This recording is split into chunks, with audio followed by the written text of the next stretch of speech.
The snow fell in thick curtains over the railway platform as Margaret Ashford stood waiting, her hands trembling inside her fur-lined gloves. It wasn't the cold that made her shake. After 3 years of mourning her late husband, she had finally agreed to her brother's persistent urging to consider remarriage through the Western Matrimonial Agency. The letters had been thoughtful, intelligent, filled with observations about literature and philosophy that had stirred something she thought had died with Charles. But when the train's brakes screeched and the passengers began to disembark, Margaret's breath caught in her throat for an entirely different reason. Among the crowd emerged a man in a brown coat, his face matching the photograph she clutched in her pocket, but he sat in a wooden wheelchair, pushed by a porter. Thomas Whitmore's eyes scanned the platform until they found hers. And in that instant, she saw hope flicker across his features before her expression betrayed her shock. The other passengers whispered and stared, their judgment hanging in the frozen air like the steam from the locomotive. Margaret felt the weight of every eye upon them both, and shame burned through her, not for him, but for the instinct that made her want to turn and flee. Thomas dismissed the porter with quiet dignity and wheeled himself toward her, his strong arms moving with practiced efficiency. When he stopped before her, he didn't offer excuses or explanations. Instead, he simply said, "Mrs. Ashford, I apologize for the deception in omitting this detail from my letters. I understand if you wish to refuse our arrangement.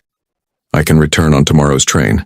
His voice was steady, but Margaret heard the resignation beneath it, the tone of a man who had faced rejection so many times it had become routine.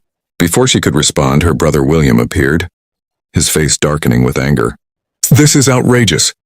"The agency assured us," Thomas interrupted gently. "The agency knows nothing of my condition. I chose not to disclose it. The fault is entirely mine." He reached into his coat and withdrew an envelope.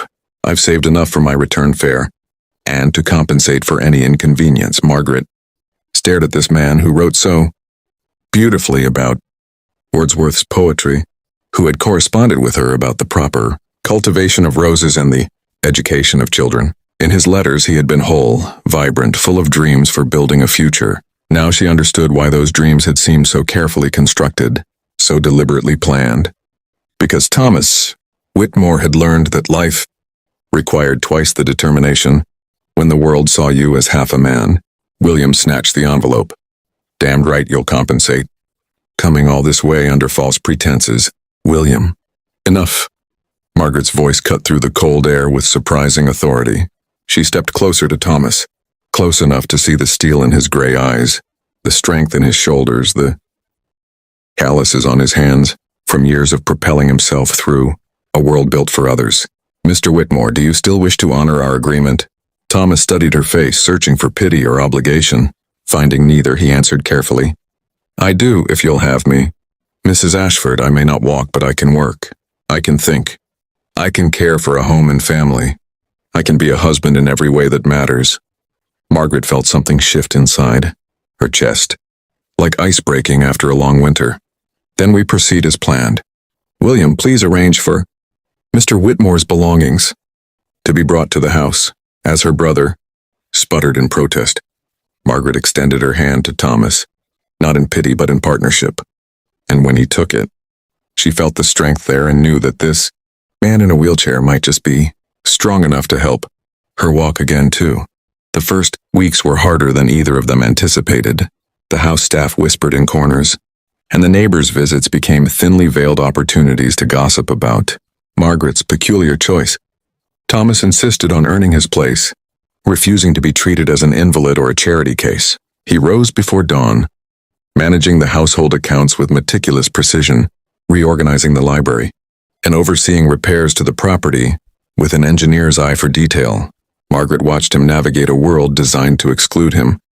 His wheelchair an obstacle he refused to let define his limitations. When the stable master dismissed his suggestions for improving the horse enclosures, Thomas simply drafted detailed plans and left them on Margaret's desk. She implemented every one, and within a month, the horses were healthier and the operation more efficient. When her brother arrived one afternoon with a lawyer, insisting she have the marriage annulled before it was consummated, Margaret met them in the study where Thomas sat reviewing contracts for spring planting. "He's made you a laughingstock, Margaret," William hissed. "People are calling you the woman who married a cripple out of Desperation. Thomas began to wheel himself toward the door, but Margaret's voice stopped him. Stay, Thomas. This concerns you too. She turned to her brother with eyes like flint. You want to know what Thomas has done in 3 weeks? He's increased our household efficiency by 30%, identified a fraudulent grain supplier who was overcharging us, designed a new irrigation system for the fields, and taught me that I've been living half a life. Afraid to hope for anything beyond mere existence, she walked to Thomas's chair and placed her hand on his shoulder. He's also been kinder to me than any fully able-bodied man ever was, including my first husband. God rest his soul. William's face purpled. He can't even stand beside you like a proper husband. How will we what, William? Margaret's voice was ice. Build a life? We already are. Have children? That's our business, not yours. Be happy. I am closer to it now than I've been in years. The lawyer cleared his throat uncomfortably. Mrs. Ashford, perhaps you're not thinking clearly about the practicalities. Thomas spoke then, his voice quiet but firm. What practicalities? That I cannot dance with my wife at balls? I can still hold her hand during a concert? That I cannot walk beside her in the garden? I can still meet her there and appreciate the roses she cultivates? That I cannot climb stairs? Then we make our life on the ground floor, or I grow strong enough to manage them as I've managed everything else the world said I couldn't do.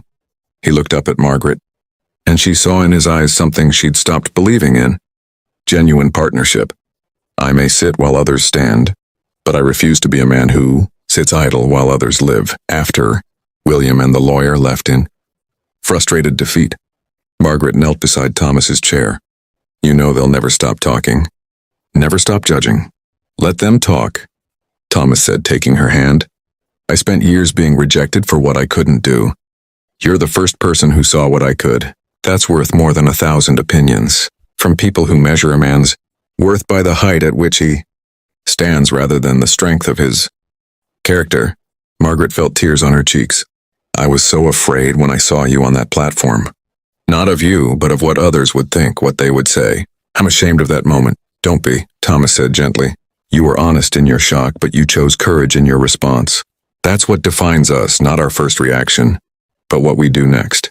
6 months later, when Margaret announced she was with child, the whispers finally began to quiet, not because Thomas had somehow become what society expected, but because Margaret and Thomas had built something undeniable, a partnership of equals where worth was, measured not in physical ability but in devotion, intelligence, and unwavering commitment to each other's happiness.